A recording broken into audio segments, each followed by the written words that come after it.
Mbi 717 të vdekur dhe mbi 800 të plagosur është bilanci tragjik i peligrinazhit të haxhit në afërsi të qytetit të shenjtë të Mekës në Arabinë Saudite.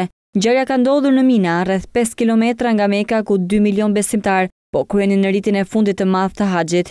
Aksidenti i rënd ndodhi teksa miliona njerëz po hidhnin gur në shtylla që përfaqësojnë djallin.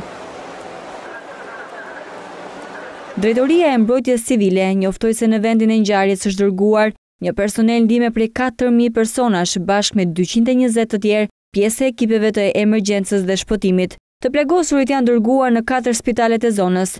Nuk është ende e qartë se çfarë shkaktoi këtë kaos tragjik, por ajo që dihet është se ngjarje të tilla ndodhin shpesh në këtë festë të besimtarëve mysliman. Në vitin 2006, 364 vet u vranë gjatë ritualit të gurve, që për asaj kohe autoritetet saudite kanë punuar në përmirësimin e transportit dhe infrastrukturën për të parandaluar incidente të tilla. Për myslimanët, haxhi është shtylla e 5 dhe e fundit e Islamit.